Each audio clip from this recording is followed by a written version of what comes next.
Welcome to Everything Co-op, bringing you information on how cooperatives can help improve your quality of life. This show is being sponsored by the National Co-op Bank, NCB. The NCB is dedicated to strengthening communities nationwide for the delivery of banking and financial services for the nation's cooperatives, their members, and other socially responsible organizations. For more information on the power of community ownership, visit ncb.coop. That's ncb.coop. Now stay tuned for your host, Vernon Oakes. Good morning, everybody. This is Vernon Oakes. Welcome to Everything Co-op this beautiful Thursday morning. Looks like we'll get a little rain later today, but that is always good for the crops, if we don't get too much rain, that is. And, this whole year, we're celebrating NCBA's 100th anniversary. They started in 1916, March of 1916.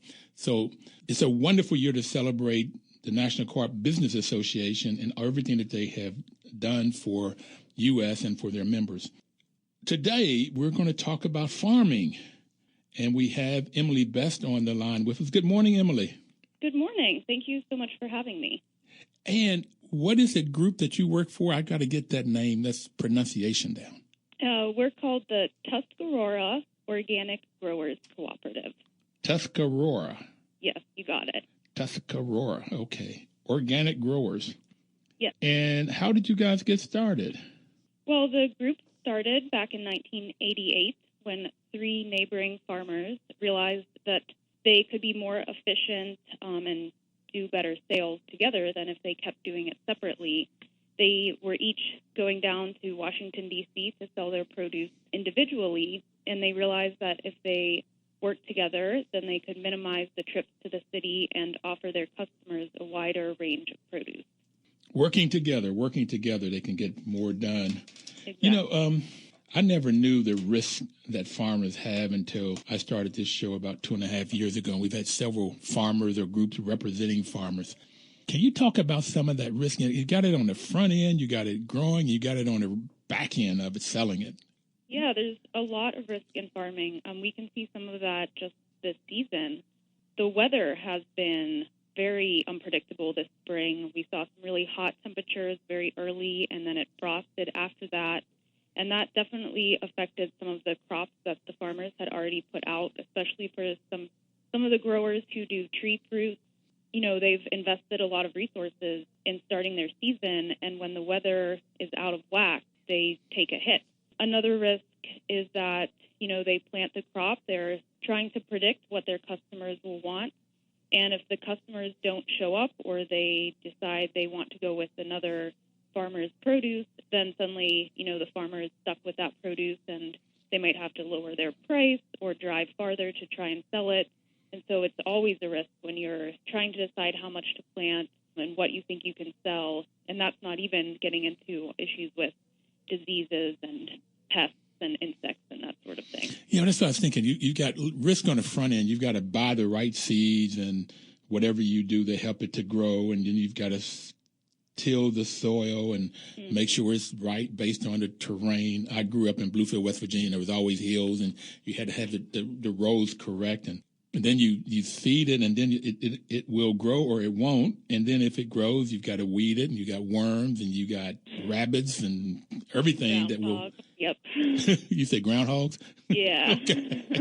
You got everything that wants to attack your fruit or your vegetables before you can get it to the plate. And then, so you have the issues on the front end, then you got the issues in the growing it, and then you have to be able to sell it with some of the things that you're talking about. So these 3 farmers got together and created a co-op because they figured they could do things better, either lower their costs, get more customers. Why do they band together? Yeah, I think lowering costs was a big part of it. Instead of each of them driving to the city to sell, they could just take 1 trip or 2 trips. And also each of them was growing, maybe they were each growing some tomatoes, but they each had their own expertise and preferences of what they wanted to grow. And so if you show up at a restaurant and you only have 3 items, you're only going to get so far with those customers. But if you show up and you have 12 items or 15, then you're much more likely to do regular sales with those customers. And so I think that was a big reason why they decided to form a cooperative and work together. Okay, you lower your costs, you can provide more variety of products. Yeah. Could you get a higher price? I think it's possible that you could. I think it just sort of depends, what the competition is like. I'm sure back in those days they were getting a great price because it was, sort of before the popularity of the farm-to-table movement. But I think also that it allowed them to focus more time on the actual farming and less on the marketing, which helped them increase their efficiency on their farms, too. Well, you mentioned something I want to come back to. You said farm to table, and you said it really quick, but I want to come back to that. But I hear you say more time farming and less time marketing or selling. Yeah. So, okay, 1988, they started. How many farmers are there now with 3 farmers? Now we've got about 35 active member growers, but our network broadens to about 50 when we include other neighboring farmers who maybe aren't members of the co-op, but who use our ability to market and to deliver the produce to sell their stuff too. So how many people work for the co-op? It's variable during the season, but I would say during peak season, about 15 to 18, maybe getting up to 20 in the busiest time of the year. And what about wintertime or non-busy time? Wintertime, it's maybe closer to 12 or so, and most people have reduced hours. Okay, so you got 12 to 20 people, maybe 8 to 20 people, full-time equivalents or something. Mm-hmm. Yeah. So, but what you all do is the marketing side. You find customers and you negotiate pricing with them and delivery and... Mm-hmm. Yep. Over the years, we've built up a wide network of really great customers, restaurants, retailers, other farmers will sometimes buy our produce. And now there's new, box delivery services that will buy our stuff as well. And, we spend time, looking at food blogs and trying to find who's the trendy new restaurant opening to try and sell to them. And, pricing is based somewhat on, the competitive marketplace, but also with the input of the growers. Sometimes our growers tell us that the going price is too low, and so we respect their wishes and we keep the price where they need it to be. Okay, so let's go back to this farm to table. What is that? I think it encompasses a lot of things, but I think that in general, it's the idea that people know where their food is coming from and that there are the least amount of steps from the farm to their dinner table as possible. So not too many middlemen. They have a relationship with their farmers, and they are getting produce that's very, very fresh and flavorful. Yeah, I was waiting to get to that time frame from the farm to the table. The least number of middlemen means that there should be less time, so from picking it to eating it. Yeah. And so therefore you get nutritious foods or more nutrition in the foods. Yeah. Okay. 1988, 2016. So you guys have been around for 28 years. Mm-hmm. A long time. Do you know what the 3 farmers came together, reduce risk, increase marketability, share their products together, pool stuff together? Do you have any idea what they sold that first year? I found out that they sold about 1,500 cases of produce, and that was over a 5-month season. And what do you think they did last year or will do this year either? Yeah, last year we sold just about 126,000 cases of produce over 12 months. So now we do business through the whole year. 1,500 to 126,000. Yep, big change. That's a little over 1,000 times. Okay. Okay. Going from 3 farmers to 45-ish or so farmers. Exactly. And the number of cases of food, and from 5 months to 12 months. Mm-hmm. Do they grow in the wintertime? Some of our farmers do grow in the winter. They have what's called a high tunnel. So it's a plastic sort of structure, like kind of a tent. Some of our farmers use heat to warm that space, and others just use passive solar heating. And most of what you can grow in there during the winter is greens like spinach, maybe some lettuce or kale, or mustard greens, that sort of thing. And it grows very slowly, much more slowly than during the main growing season. But it's in demand, and we do great business with those greens during the winter. And we also sell in the winter storage crops like carrots and potatoes and beets and cabbage. Not the most exciting items, but that is what is available in our region in the winter. And I think that many customers are happy to be able to buy those things from us during that time. Wonderful, wonderful. 1988, you got started with 3 farmers, and it grew to, on average, say 45 farmers, organic growers, Tuscarora, 28 years from 1,500 cases to 126,000 cases, 5 months to 12 months of selling. Sounds wonderful growth. We got to take our first break, and then we'll come back. But where is Tuscarora? You say Washington, D.C. is your marketplace. Yes. I know it's in Pennsylvania. Mm-hmm. Yeah, we are in south central Pennsylvania. We're not very close to any major city. We're about an hour and a half west of Harrisburg and about an hour and a half south of State College. And it's about 2.5 hours to get to Washington, D.C. 2.5 hours to get to your customers. So does that mean they pick the fruit and the vegetables in the morning and you have them on the table in the afternoon? Not quite that fast, okay. But almost. Well, we're going to take a break and come back and talk about how fast you do get produce to the table and the benefits of working together cooperatively. We'll be right back. Please don't touch that dial.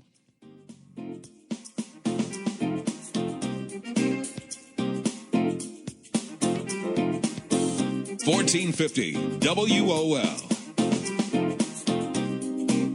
Welcome back, everybody. This is Vernon Oakes with Everything Cooperative. We are talking to Emily Beth from Tuscarora Organic Growers in Tuscarora, Pennsylvania.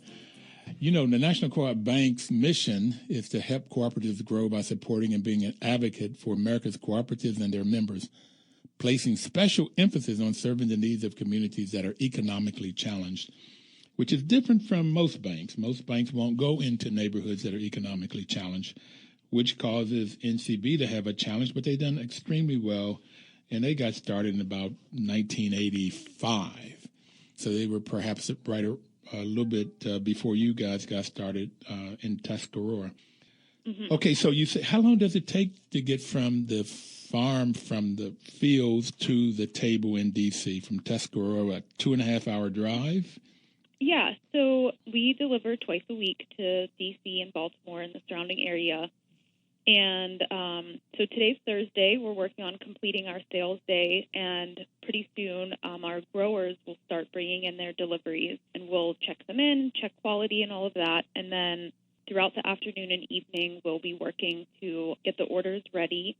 And then our drivers come in at about midnight, and they hop in the truck and start delivering around 3, 4 in the morning and deliver until about 10 in the morning, and then start heading back. So it's a pretty quick turnaround, but it's not quite in the same day. So when does your grower start picking to deliver to you today? They might have started picking yesterday, depending on what the items were, and I know that some finish up their harvest on the morning of delivery. So if they started yesterday, Wednesday, they delivered to you on Thursday, you all check the quality, package it however you have to package it, and then get in a truck tonight around midnight. It's delivered on Friday. Mm-hmm. Yep. At best, a 2-day turnaround time, and then somebody will eat on Friday, Saturday, or Sunday. Yep, exactly.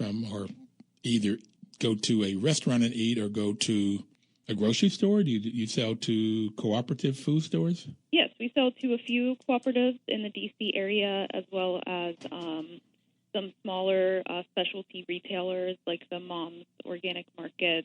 Many of their stores buy from us, and a few of other retailers in the region. So where's Mom's or the other retailers at? Mom's has multiple locations. They've got one in D.C. on New York Avenue. They're all over the place, outside of D.C., Virginia, and they just opened one in Baltimore, but they have some in Maryland as well.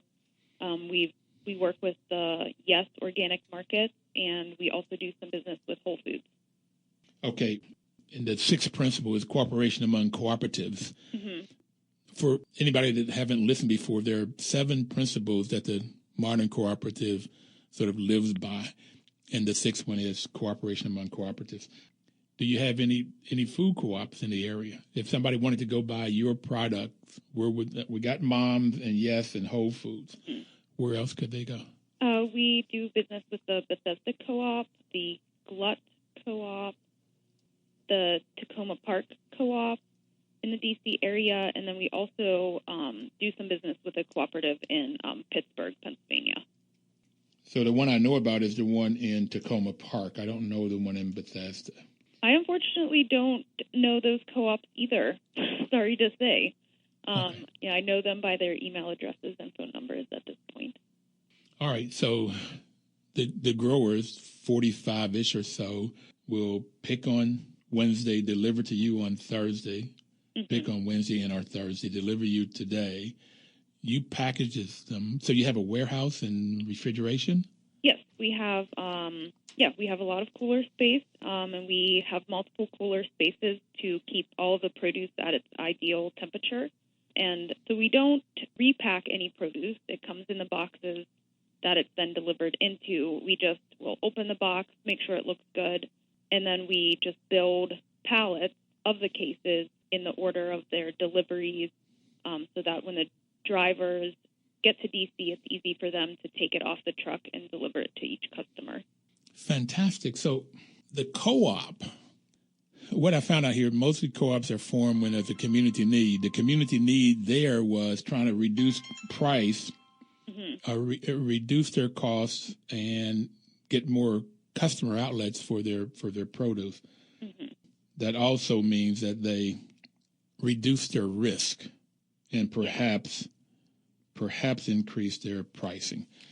Mm-hmm. But they have, what you've said now, they've got people that are focused on the sale marketing side of their equation, mm-hmm. where you have, from what you've told me, anywhere from 8 full-time people to 20, depending on the season, that will cultivate customers for them and help this delivery process. So you've got the transportation down where the cost is a lot less than if 45 people were bringing their own individual trucks to D.C. You have a trucking system. How many truckers do you have? How many truck drivers will leave there tonight?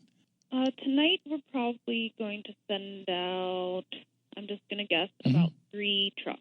Okay. Yeah, 3, maybe a 4th, depending on how many customers we end up getting for this delivery run.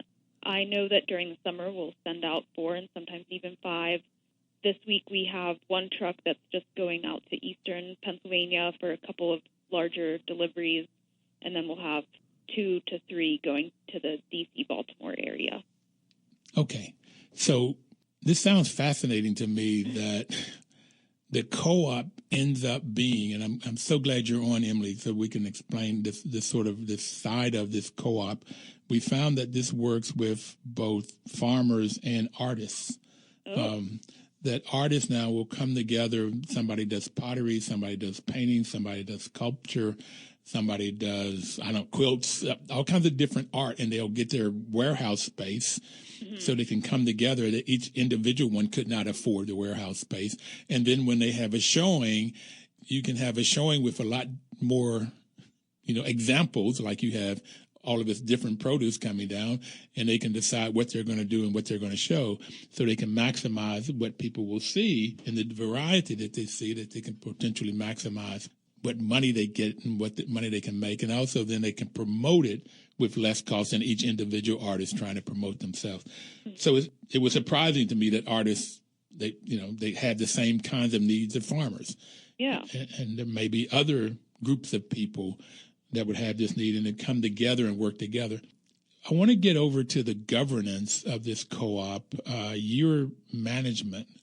How does the governance work? Well, each member has a $100 membership fee.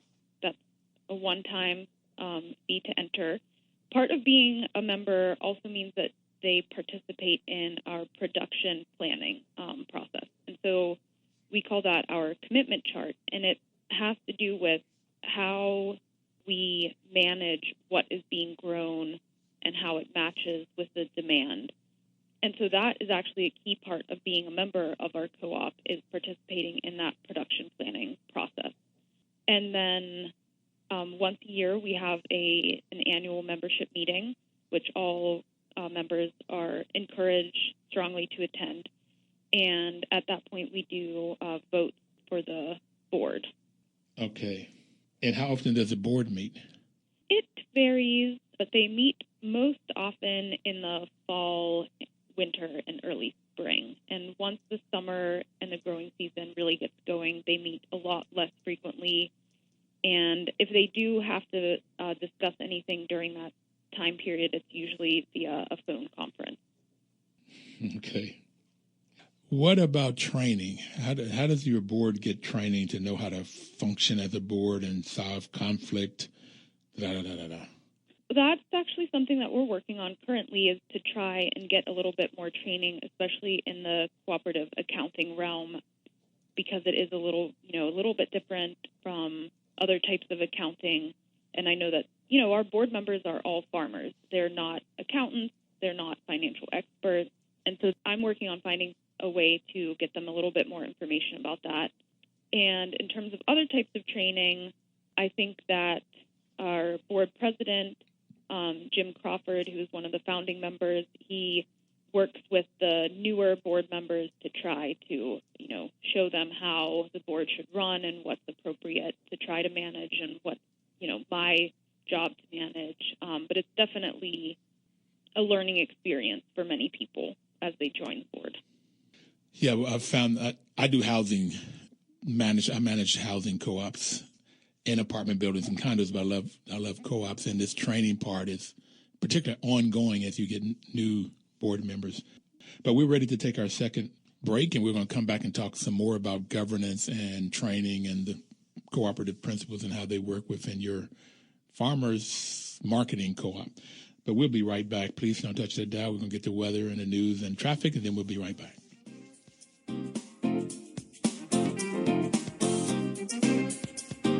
$14.50 WOL.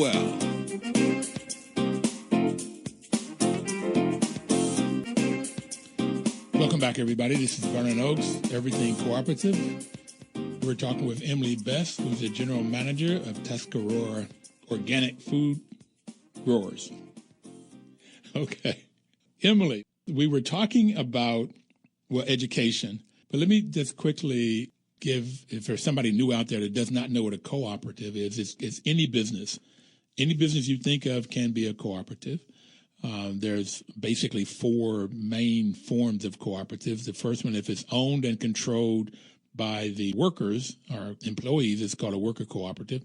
If it's owned and controlled by the people that use the products or services, it's called a consumer cooperative. So those are two big ones. And consumer cooperatives are credit unions, housing co-ops, where the people that use the products or services own the business and control it. Any business could be a worker cooperative if the employees own and control that business. And then you have what we're talking about now is a marketing co-op, where people come together, farmers, artists we've talked about, and they figure out that they working together, they can have more markets to place their products. They'll have a group of experts like Emily and the people that work there to work on this all year long, which frees them up to work on the farming side of it or the growing side of it. And then there's the other side of this is in the producer side, producer co-ops, where they will buy the products that they need to farm, whether that's seed or gasoline or equipment, whatever they might need, they can purchase together and figure out how they will use those things. And by buying in bulk, they normally get a better product for a lower price. So it's working together and learning how to work together, and that's where we were talking about education before we took the break. So you said you're going to try to do more education, and this was perhaps the second reason I fell in love with co-ops is because the fifth principle, education, training, and information, and that you get everyday people to learn how to run a business, whether it's the accounting side of it or management side of it or whatever side of it, they have to learn how to manage a business. And I would think farmers already know how to manage at least their farm, but they may not know accounting and some other managerial kinds of things. So they have to learn these things. So I heard you say you want to do more training. What do you have planned? I'm starting to work with the Keystone Development Center here in Pennsylvania. They do a lot of work supporting cooperatives, and so we're working together to find a short training course or some sort of PowerPoint or something like that to better educate our board members on cooperative accounting principles. And any of our members could attend that if they're interested, but the board members definitely need that sort of information. And we also do education and training for our growers. Twice a year in the late winter, early spring, we have crop improvement meetings where we discuss issues that they're facing on their farms, whether it's pest control, disease control, nutrition, different types of methods, weed control, and we share, best practices and help some of the newer growers maybe learn something they didn't know before, and just help everybody to improve what's happening on their farm. Now, do you find that the farmers, 35, 45, 50 of them, do you find that they will share information, or do they sort of like hoard it so that they know that if they tell somebody else how to grow something better, then that's sort of competitive? No, I haven't found that at all. I've found that they are very eager to share because they know that the success of the co-op is on everybody, that if you share best practice and it helps your neighbor do something better, then there's more of that product to sell. We can get more customers because we're not shorting them any product that they want to order. So I've found that our growers are very open with each other, and I think part of that is because, they understand we're all in a cooperative and we're all in it together. And I think also that many of them are neighbors, and they're all operating at fairly small scale, so there's a lot of demand that's going unmet just because our farmers are small farmers and they're not farming huge farms and flooding the market with tons of produce all at once. I felt like I knew the answer, so it was a setup question because that's what I found throughout, no matter what industry we're talking about, is when people are in a co-op, sharing information is like, yes, let me show you how to do this. Exactly. Yeah, you can do this a little bit better if you do blah, blah, blah. And because you're making a decision on what's best for the group as opposed to what's best for the individual. Okay, I love this co-op thing. So volunteer and open membership is the first principle of cooperatives. Cooperatives are volunteer organizations. It doesn't make any difference what the gender, social, racial, political, or religious affiliation one has. It's what's best for the group. Mm-hmm. And so this cooperative thing transcends all of that stuff. And then, you've already mentioned, the second principle is democratic member control. Mm-hmm. And that's one member, one vote. Mm-hmm. Is that you put in $100, you're one member? Yep. No matter how big your farm is or how small your farm is or yep, how much money you have or don't have. Exactly. So that you have total control by their members. Mm-hmm. Yeah, and I do just want to mention that our co-op is, I think it's a very diverse co-op. About half of our membership are Amish farmers.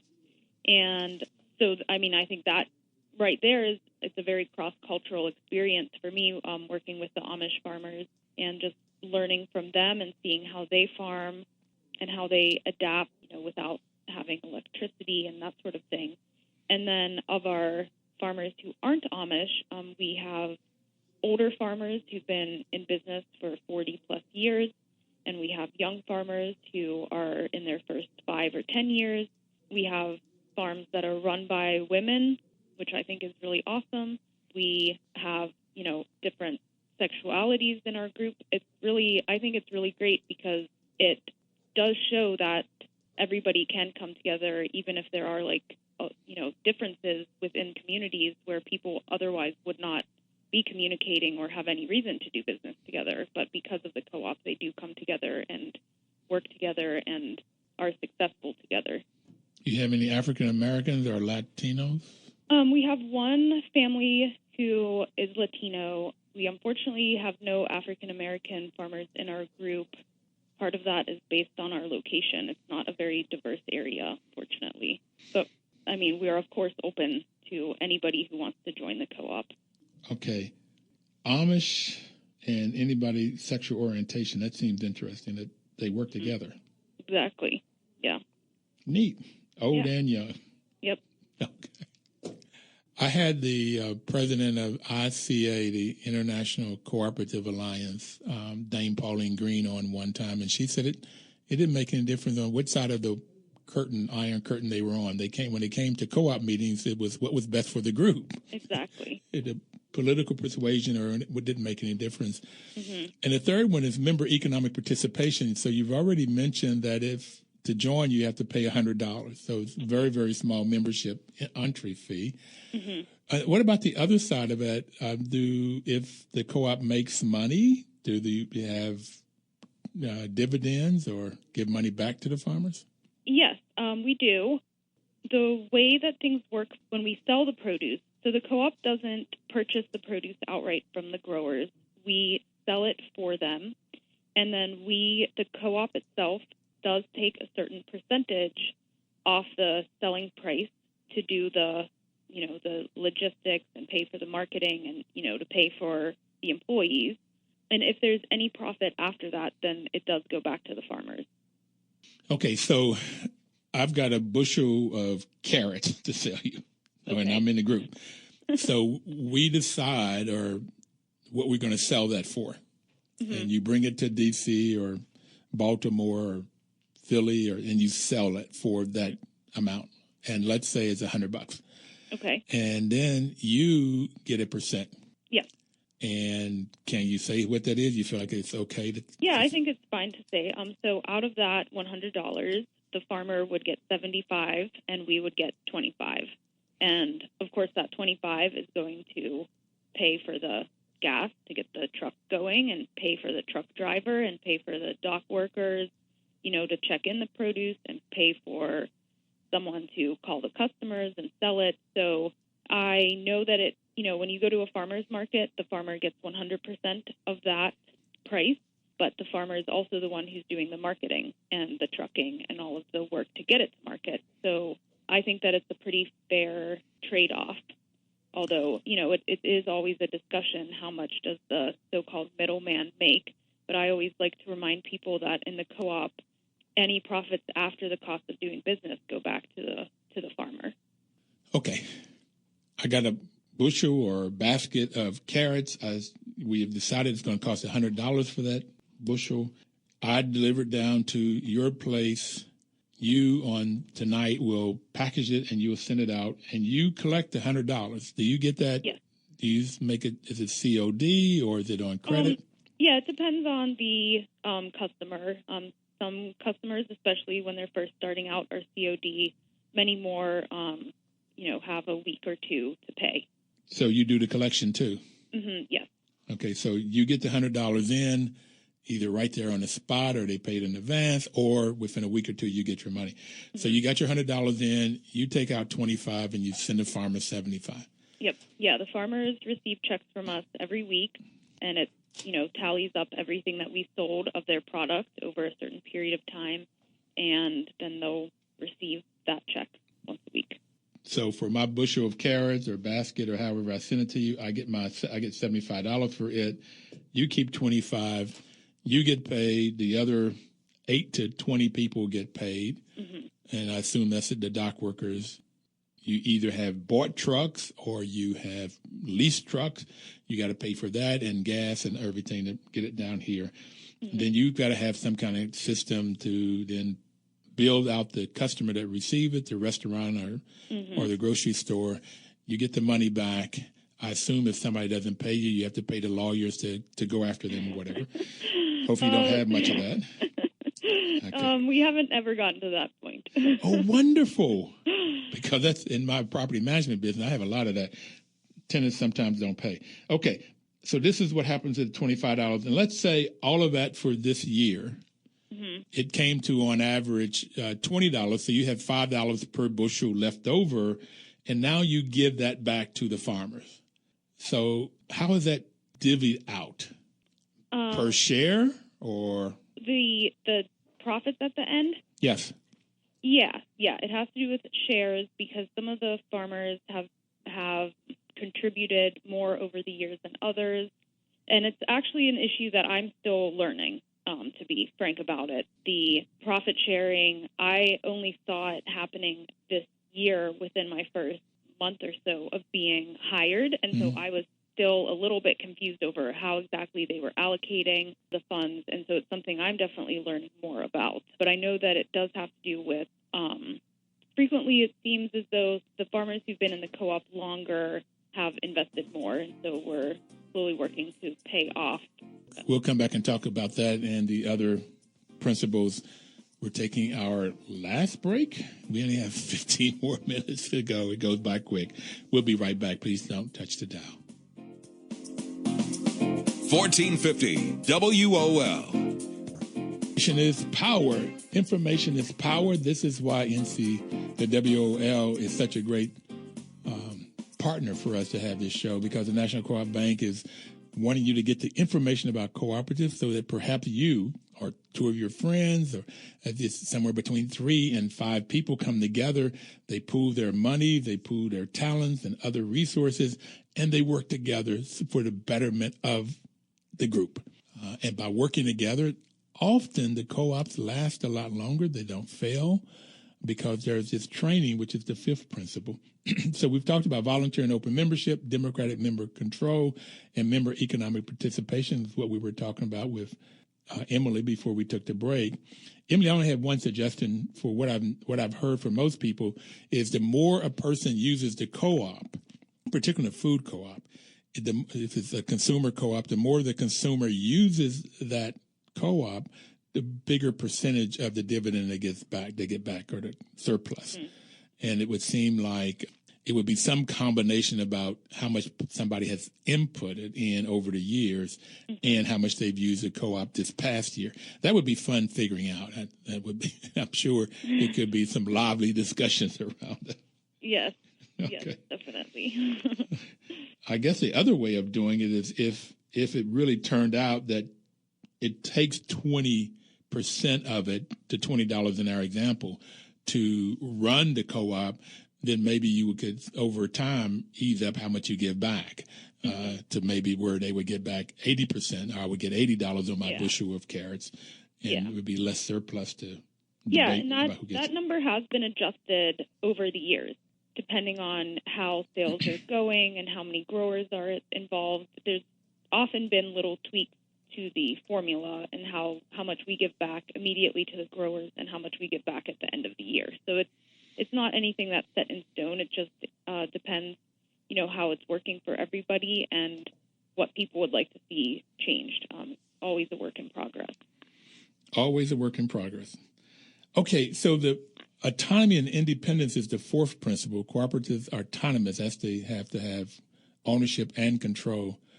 And I assume your group, working through the board of directors, have autonomy. Nobody else tells them. The government doesn't tell them what to do. There's no bank to tell them what to do. Yep. Okay. Yep. We've already talked the 5th and 6th one. The 5th one is education, training, and information. You're going to look at improving that. I know the food co-ops have a financial section that a board member has to pass a test to make sure that they know the financial piece of a food co-op before they can become a board member. Okay.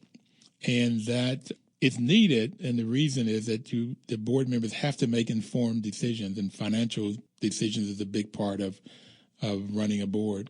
Then the 6th one is cooperation among cooperatives. We talked about that one. And the 7th one is concern for community.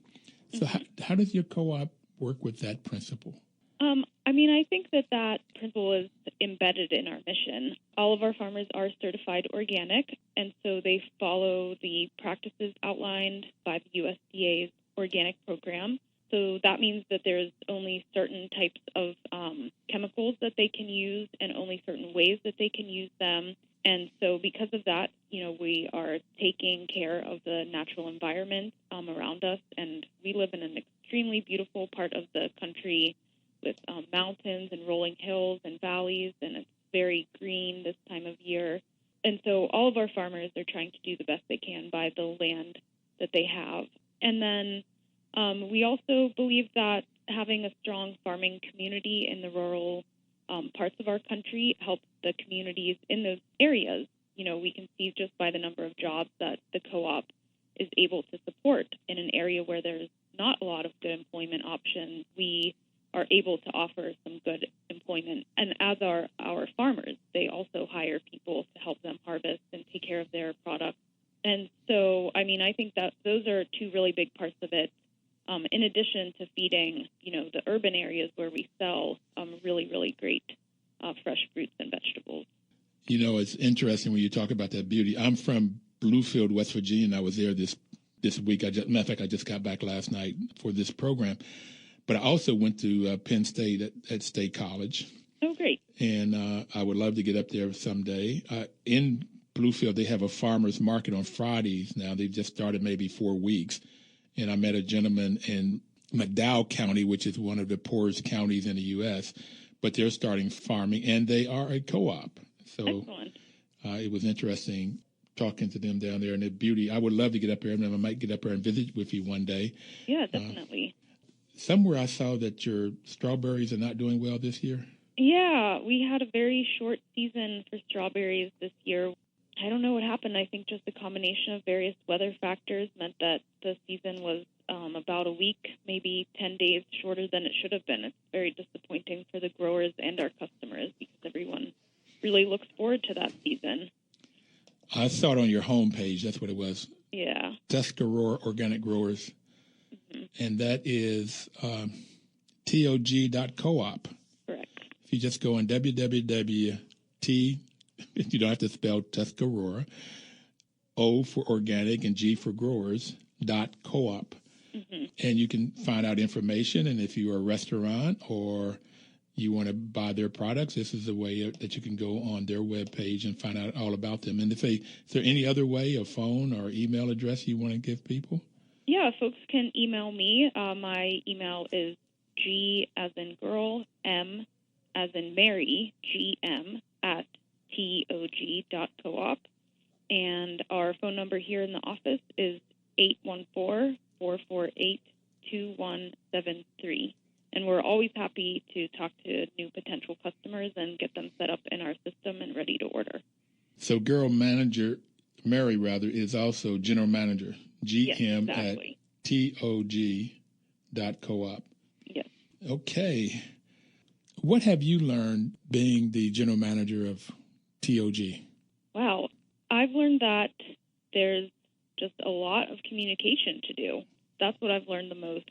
There's so many people involved in the co-op. There's all of the growers, and then there's the employees who, do the day-to-day work, and then there's all of our customers. And I feel like that is just so many people to be in almost constant communication with almost every day, from talking to the growers about what they have to offer and then talking with the customers about if they're interested in those products and working with the employees to figure out the best ways, to get that product to those customers. And sometimes I feel like all I do all day is communicate, whether it's by email or by phone. But it's so important for the functioning of the co-op to have open and clear communication for all parties so that everybody knows what's going on and can keep everything moving smoothly.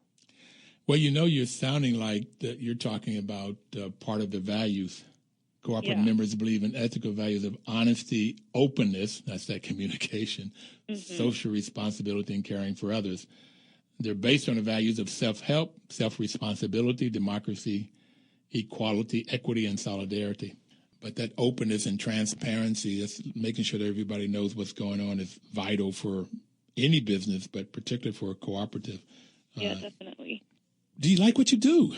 Oh, yeah. Yeah, I love it. I really love I was working at farmers markets and on one of our member farms prior to coming to the co-op, and I think that there's just something really wonderful about being able to grow really beautiful vegetables and then sell them to people who are excited and happy to be able to buy them from a local farmer in their region. And, I think it's a really great position to have and to be able to help the farmers sell more and continue their livelihoods makes me feel really great. I have never had anybody on the program that doesn't like what they're doing. That's great. Yeah, that's awesome to hear. And it's awesome because you get to help people. Mm-hmm. Yep. And in your world, particularly all of your customers, so you help the growers, you help people to have jobs, and then you get to help people have good, nutritious foods on their table. Mm-hmm. So yeah, it is awesome. We have a couple minutes to go. I do want to talk to people about, real quickly, that at NCBA, they have a partnership with America's Electric Cooperatives to get cooperators to vote. There's many cooperators out there to vote. Cooperatives are democratically controlled organizations, but we really want people to choose, now it's Hillary or the Donald, and it's like whoever you are for, get out and vote. Mm-hmm. And so you can go to www.vote.coop and get information about this, but it was sort of helping everybody to push cooperators to get out and vote. One day I'm expecting that both Republican and Democratic Party will be looking for and catering to the cooperative vote, and then we can also get them to help us to create co-ops and create laws for co-ops. 1 minute. Do you have a last word? The last word would be go out and look for our produce in Washington, D.C. and Maryland, Baltimore, and Virginia. We're out there at a lot of really amazing restaurants in the district and at local grocery stores, and you'll be surprised to find what we have to offer and how great our produce is. Emily, thank you. Emily Best with the best produce. Thanks a lot, dear. Thank you very much. And we'll see everybody else next Thursday, and please work cooperatively.